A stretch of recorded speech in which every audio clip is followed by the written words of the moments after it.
وشاركم متابعيني، رجعت وياكم حلقة جديدة.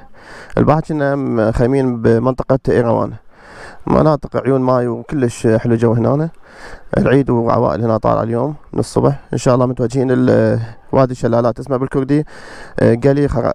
مسافة الطريق 84 كيلو. ابقوا ويانا وتفاصيل السفر، متوكلين على الله. طبعا هاي المنطقة كلش حلوة، كلها عيون ماي وأجواء كلش حلوة. كانت ليلة تقسيم مثالية. مسافة الطريق 84 كيلو وادي الشلالات. ابقوا ويانا.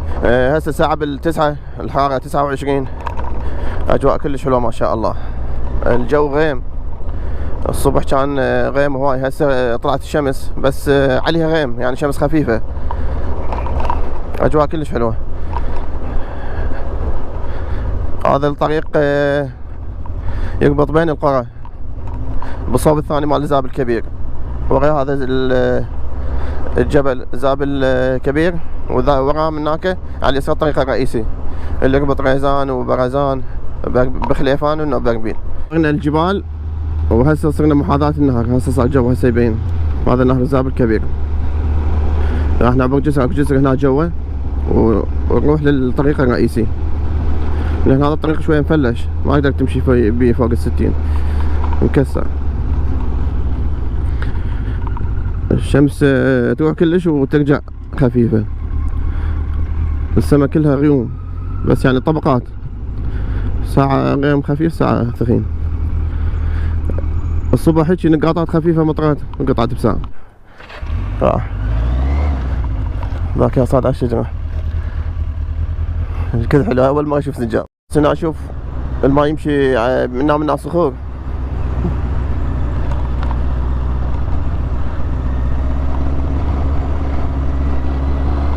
سبحان الله.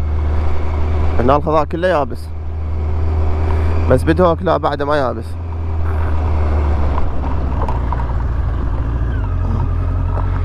من هنا نرجع للطريق الرئيسي. ما شاء الله الأجواء، شوف الضباب على الجبال، هذا النهر من هنا وفات بين الجبال. أجواء كلش حلوة. الحرارة 27، بس الساعة بال10 إلا ثلث. هنا واجهت بدهوك وأربيل، كلها تأكدون كلش يأكدون على الكاميرا. الحمد لله أنا ولا مرة ناسيها مشتغلة، يجي يفتش مشتغلة لو طافية. هسه آخر سيطرة قلت له طافية، شافها طافية، قال شغل لي آخر فيديو. شغلت له قبله، قال يلا روح. كلش يقولون التصوير ممنوع بالسيطرة، فلازم اللي يصور لازم ينتبه على نفسه، مو ينساها مشتغله. احلى شيء بهذا الجامع بدون باب وطريق قبل، دراجاتهم صحيات. اجونا ناس تونا جاي الف بالخيمه وجو طبقوا علينا، قالوا تروحون، قلنا ايوه. وشفت الخيمه قاعده فرجوا مكاننا كلش، لان المكان صغير ويم عين الماء، يعني قاعدوا المكان احنا قاعدين بيه، لان الماء تعرفون ضروري بالسفرات كلش. فما لحقنا نقضي حاجتنا بالطبيعة. طبعا قضاء الحاجة ما يصير تخليها مكشوفة، تاخذها كرك صغير هسه احنا عندنا نحفر وتاخذ حاجتك تكمل وتدفنها، ولا تخليها مكشوفة لان ما يصير. كملين طريق، من قطعنا اول 25 كيلو، باقي لنا 60 كيلو. الاجواء بعدها تخبل. اذا طلعت الشمس صارت حرورة، راحت الشمس هسه ماكو، الجو بارد كلش حلو، بس حرارة 28، الهواء بارد حلو، بس اذا شمس لا. طبيت بالطسة، مشكلة هاي ما انتبه للشارع. هذا من الشبيه. شوف الشغل وشوف الترتيب ما شاء الله، كلش حلو هذا المكان مال قاعدة. بس احنا تونا طلعنا وما نقعد، خذنا صور ومكملين طريقنا ان شاء الله. ممنون كاكا، في امان الله.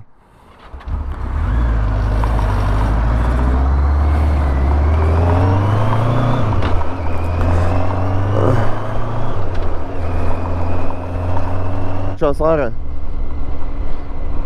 رصاصي على جوزي على احمر. هسه صعدنا فوق القمة كلش، راح نصعد فنشوف مكان بيطلع له حلوة. وصلنا الاطلالات، بس كل ما شو نصعد قلنا خلنا نوصل لاخر اطلع له اصور. قلنا راح الطريق ينزل. شوف هاي القمة تقريبا متساويين وياها، بس حرام هاي الزبالة ليش يخلونها هنا؟ هنا بردت الاجواء، هوا بارد. حاج عمران سوران هاي المناطق منا شمال اربيل.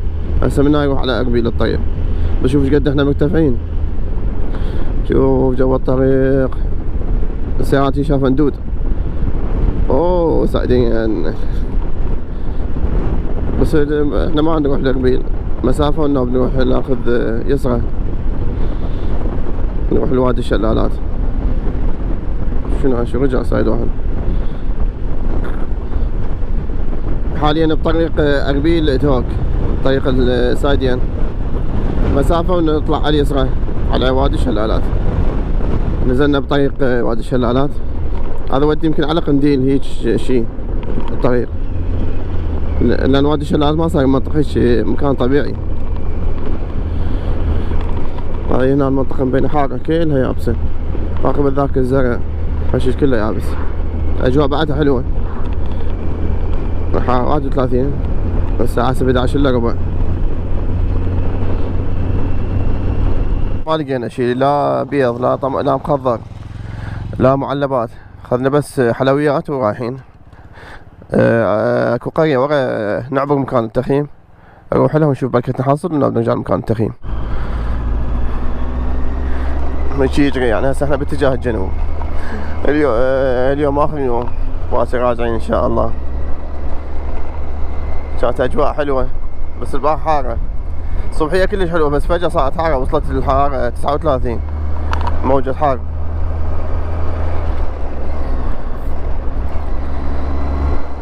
طبعا وادي الشلالات عبارة عن وادي ضيق، شو اسمه، عيون ذبي، شلالات هيك مثل يعني خفيفة تصير شلون تدوش هيك يعني، والنوب يتجمع ويروح للزاب الكبير قريب على النهر. هو كابلين طريقنا بعد 10 كيلوات. وشوف صاعدين، شوف المناظر الجهتين، صاعدين على حافة الجبل. شوف سبحان الله. من الساعة قبل شوي هذا النهر اللي يصب الزاب الكبير تشوفوا بين الجبال يمشي من الزاب الكبير يبين، بس نسيت اصور.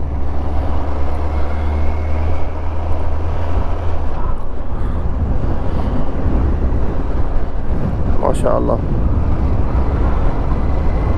بس شوف هذا الناسيل حصو عبالي نهر، ذاك الزاب الكبير منه وذاك يمكن نهر صغير، ما ادري هو نفسية الزاب. زين يوم شمس ماك، هسه حرارة 28.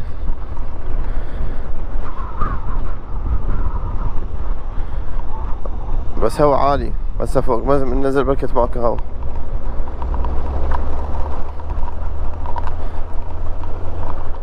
على الشارع هاي بعيدة، صار 20 كيلو يعني. من نزلنا من الطريق الرئيسي مال ادهوك عبالي ما نلقى بيها سيارات، لان ماكو بس بيتين ثلاث، حتى محلات ما بيها. 20 كيلو ما بيها محلات، بس واحد هذا الصور اشترينا من حلويات، بعد ماكو. بس بيها سيارات هسه، وهاي سيارات لاقيتنا شو اسمه ويانا. هاي وصلنا، ناس وايد جاي قبلنا. هاي جوا. يلا احنا اهم شي نريد نخيم، هسه ماكو مشكلة. خلينا نروح نتسوق ونجي قدامنا هاي القرية. اوه شنو هاي؟ اوه هسه شوف جوه، ذاك هو جوه بس تمشي بيه هواي. المحل ما لقينا خضروات، بس بوتيتو وبصل، لا معلبات لا شي. هم زين لقينا كبد، قدنا جبن للغيوق، حتى ربع ماكو. عود هي شو اسمه عندنا عنصر اساسي بالسفرة، بس بعد ما لقينا.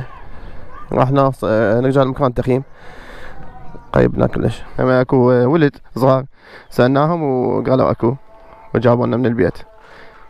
هم زين ضجنا احنا على مود. هاي وصلنا للمكان، هذا يا منا النازله من هناك، طلع اسمه دولي خري. انا ما بالاسماء ما اعرف، ما احفظهن. كنت اقول قلي، مو كلها اماكن قلي وقلي عبالها قلي. اسمه دولي خري. اشوف لنا مكان نطبق بيه وناخذ لنا جولة ونتغدى، والعصر بنشوف تفرغ المكانات، نختار لنا احسن مكان نخيم بيه. مثل ما تشوفون اوقات كل شوية ازدحام.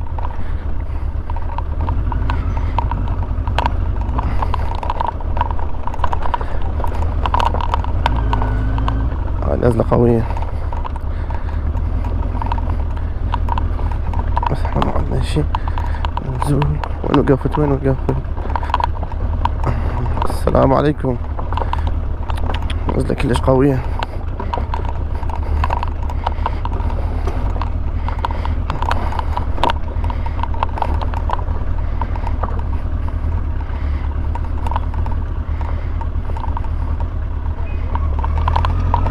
نطبق هنا بالزبالة.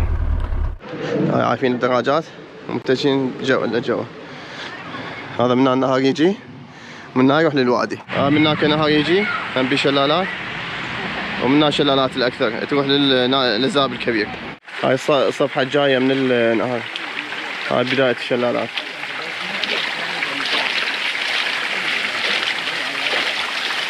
المكان كله مثل صواري، قعدات وقاعد يغدون. سبحان الله.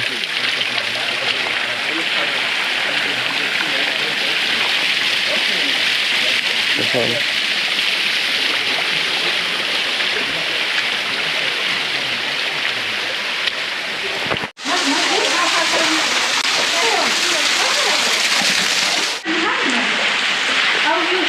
ما شاء الله.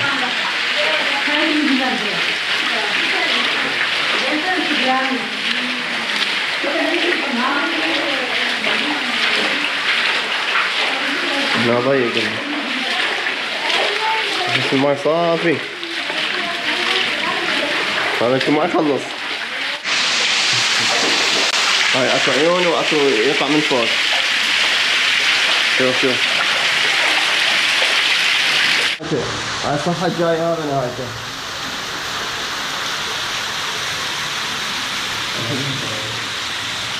شوف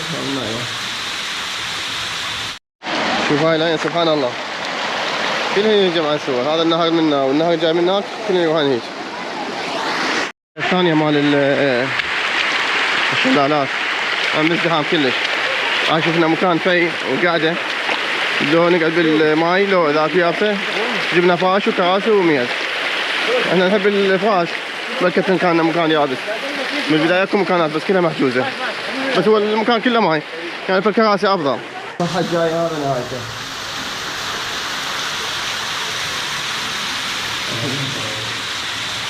شوف الماء.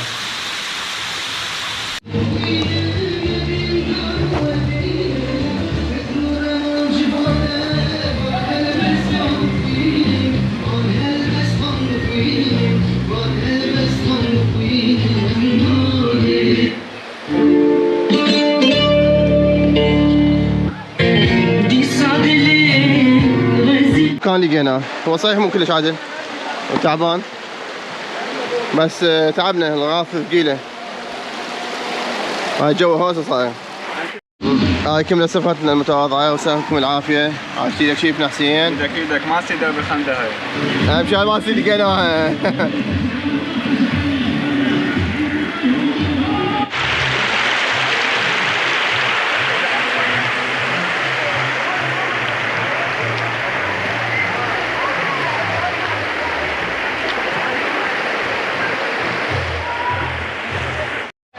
هاي هنا بدأ يخلص شق الوادي العميق. هسه قام ارتفاعه يقل ويقترب من الشط. الصور ذاك هناك الشط الخضراء النازلة، ولهنا بدأ يقرب المنظر، بدأ القصب وماكو مكان، والوادي خلص شمس هسه حارة. هنا راح نرجع بعد. هنا نهاية المناظر الحلوة، بعد صار وادي عادي. بس هنشوف هذا الممشى وين يودي ونرجع. شوف طلعت النهاية. بعد هنا ما حد يطب، لا شباب ولا كلها ما طبوا. بس احنا طبينا لان نزله قويه، ذبينا الجنطه ونزلت للنهايه. وهذا النهر الزاب الكبير، هذه الشباب واصلين للاخير عندهم فضول مثلي. هاي يلتقي بالنهر الزاب الكبير. السلام عليكم. ما شاء الله ما كل شيء. هذا قالوا لي هنا بير اثري، خلنا صعد واشوفه. ما ادري، قال ولد قال لي هذا منه بير اثري، ما اعرف بس شو ماكو اثر. هذه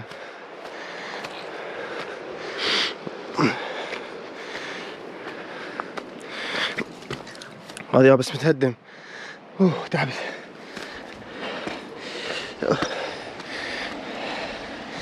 هذه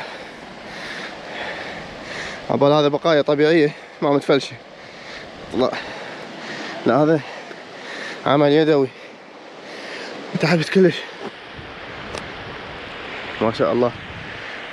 بس هنا المكان قبل شهر جنة يمكن، كله خضار كثيف بس يابس. هذاك المكان هسه فجأة هذا المكان الضيق ما حد قاعد بي، ذا كلش ضيق ما حد قاعد، بس هيك يصورون ويرجعون. هنا هادئ احسن، بس ورانا قاعدين هنا، بس هنا قاعدين بهاي اللوفة. نصيحة كمان وضع تمام حلو حلو الاجواء ترى.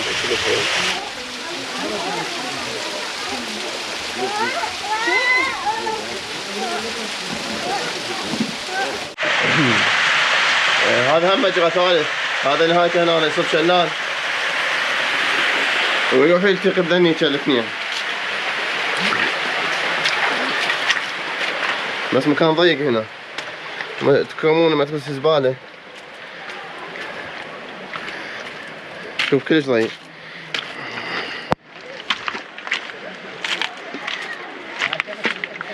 هاي اشواك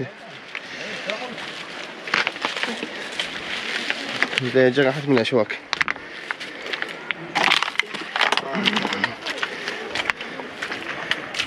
هاي مكان قعدتنا. قواك الله. شنو ايش منتظر؟ هاي الاجواء هنا راح تصير خيمتنا. الناس بدأت تروح، ما اتوقع واحد يظل. هاي اجينا مرة ثانية وقت الغروب، فتشوف المنظر شلون يخضم ما شاء الله. هاي ظلمت الدنيا، راجعين المكان. حتى هم نلقى الناس بركت رايحة. هي احنا من جينا نصور على الشط العوائل كلها يعني تم غراضها ورايحة، فقط بس الشباب يمكن يتعشون ويروحون لأن ما شفنا خيام.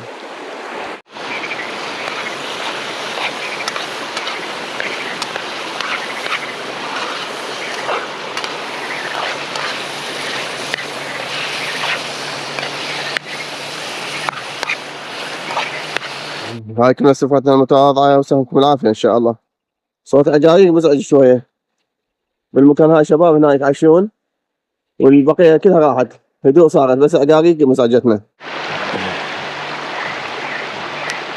هذا أحلى شاي من إيد الشيف حسين. عاش لك حسين على العافية على هاي الأجواء الحلوة ما شاء الله. بس هذا شباب قدامنا هنا مشغلين الدي جي ومأذينا لين يروحون ما أدري.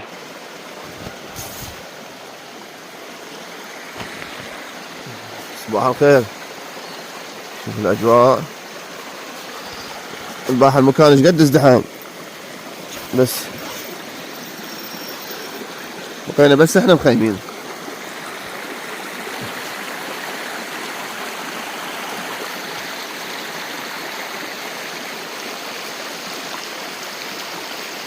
شوف أجواء المكان.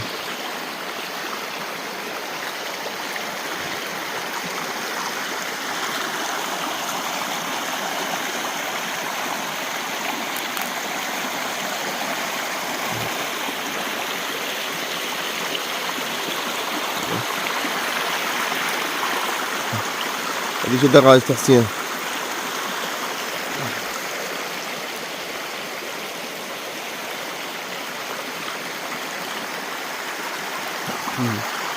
راح نلم غراضنا ونرجع للناصرية.